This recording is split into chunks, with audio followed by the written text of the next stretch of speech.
السلام عليكم ورحمة الله وبركاته. أهلا وسهلا فيكم. رجعنا لكم اليوم بوصفة جديدة، كيكة الجزر. خلينا نتعرف على المكونات. عندي 4 بيضات. طبعا البيض بيكون بدرجة حرارة الغرفة. ضفت له كاسة من السكر، بضربهم بالمضرب مع بعض. طبعا ضفت معاهم معلقة من الفانيليا البودر. شايفين كيف لونهم فتح معي؟ لما يبدأ يفتح اللون البيض مع السكر راح أبدأ أضيف الزيت بالتدريج، ما أضيفه كله مرة واحدة زي ما انتم شايفين.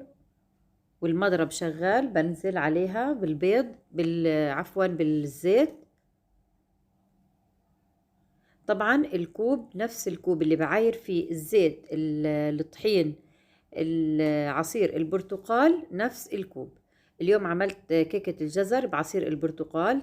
هلا بعد ما خلصت الزيت راح أنزل بعصير البرتقال. ضفت نص الكمية، بستمر بالخفق. بعدين برجع بضيف نص الكمية اللي ضلت. مثل ما خبرتكم بنستخدم كوب واحد بكل المكونات. عادة بنعمل كيكة الجزر بالحليب، اليوم حبيت ان نجربها بعصير البرتقال.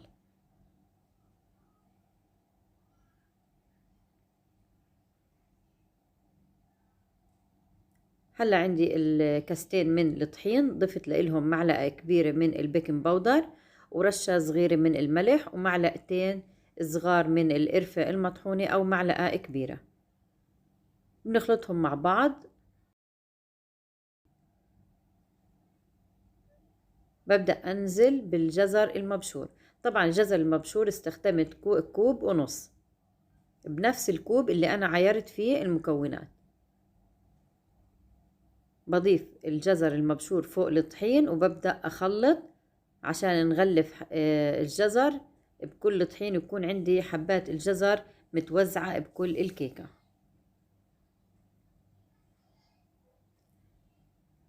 شايفين كيف صار عندي الشكل؟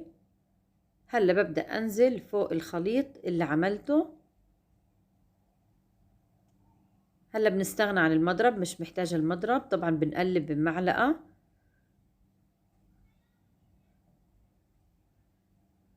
راح أبدأ أقلب فيه باتجاه واحد زي ما انتم شايفين. حطيت نص كمية الطحين، راح أنزل هلا بالنص الثاني.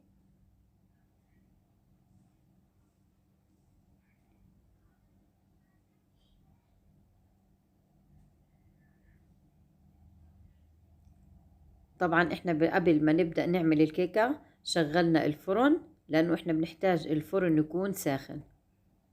دهنت قالب الكيك بمعلقة صغيرة من السمنة. بنزل بالخليط. شايفين قوام الخليط كيف بيكون معي؟ هلا راح أرش على وجه الكيكة معلقة من القرفة المطحونة. طبعا هذه اختيارية، بس بتخلي ريحة الكيكة رائعة رائعة جدا. بنحطها بالفرن على درجة حرارة 190 درجة لمدة 40 دقيقة. بعد 40 دقيقة طلعناها بهذا الشكل. شايفين كيف قلبناها؟ راح أقلبها على الوجه. إذا بتحبي تحطي عليها صوص، طبعا الصوص عادة بنحطه على الوجه الثاني. من كتر ما ريحتها طيبة جدا جدا جدا ما حبيت أضيف عليها أي نوع من أنواع الصوصات، خليتها مثل ما هي.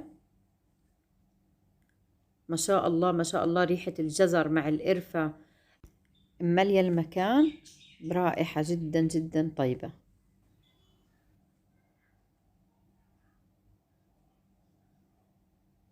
طبعا صورتها بتغني عن أي كلام فيها.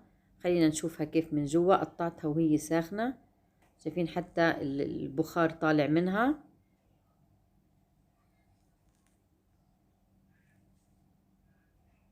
مكوناتها سهلة بسيطة مغذية للأطفال.